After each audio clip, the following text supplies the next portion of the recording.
जी नमस्कार, मेरा नाम कृष्णपाल राठौर है और आप महारो मध्य प्रदेश का स्पेशल शो देख रहे हैं।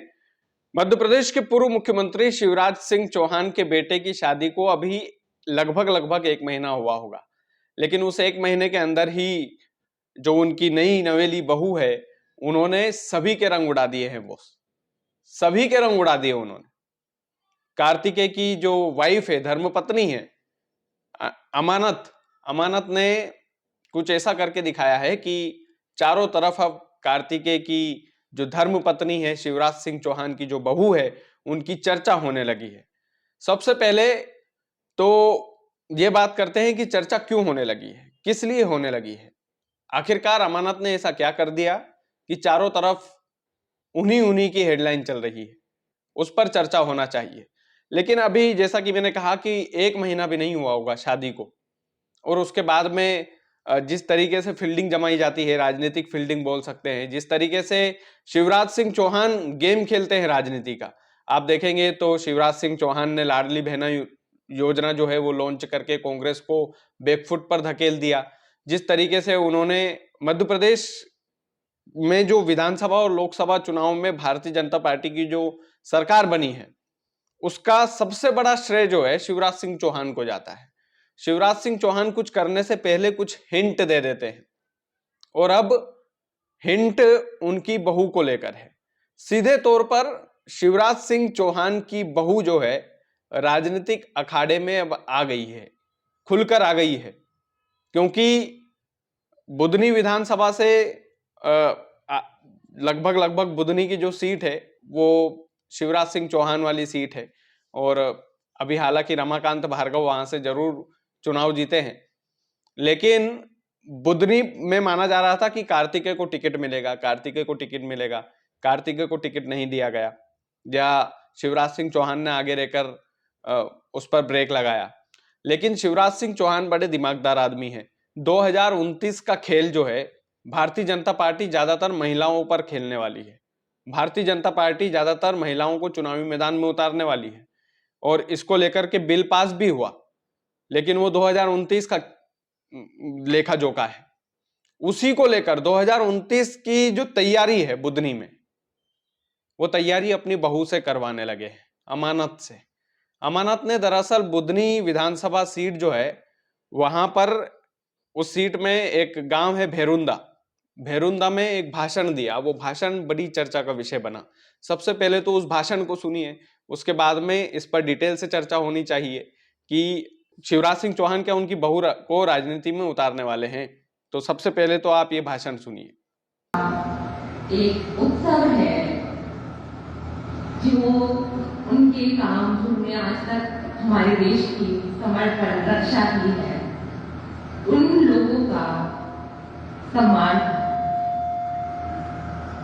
आप लोगों ने इतना प्यार दिया, उसके लिए बहुत बहुत बहुत धन्यवाद। इस भारतीय जनता पार्टी दिवस पे आप सबको बहुत बहुत बधाई, और आशा है हम आपके बीच आते रहे, कार्तिकेय की पत्नी के रूप में नहीं, पर आप इस धरती की बेटी और बहू के रूप में आपके सामने।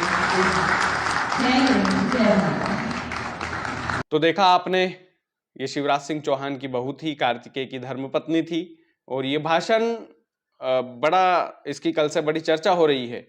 चर्चा इसलिए हो रही है बॉस, क्योंकि भारतीय जनता पार्टी का स्थापना दिवस था और उसको लेकर के भेरुंदा में एक कार्यक्रम था। उस कार्यक्रम को संबोधित किया अमानत ने। अभी मैंने जैसा कि कहा था ना कि एक महीना भी नहीं हुआ है, और ये संबोधित करना, राजनीतिक पार्टी का कार्यक्रम संबोधित करना, ये कोई छोटी मोटी बात नहीं है। क्योंकि 2029 में मैंने बोला ना कि 2029 में पूरा खेल होगा, और 2029 को लेकर के शिवराज सिंह चौहान अभी से तैयारी करने में लगे हैं, ये बोल सकते हैं। अमानत ने जो भाषण दिया उसमें डायरेक्ट सीधे तौर पर उन्होंने बोला कि मैं सेवा करना चाहती हूं, और मुझे लगता है कि मैं यहाँ के लोगों का दर्द, दुख, दर्द, पीड़ा, ये तमाम सारी बातें उन्होंने अपने भाषण में बोली है, जैसा एक नेता बोलता है। तो उसके बाद में जब कार्तिकेय एंट्री कर रहे थे अपनी धर्मपत्नी अमानत के साथ, तो भाभी भाभी के नारे भी लगने लगे वहां कार्यकर्ताओं के द्वारा।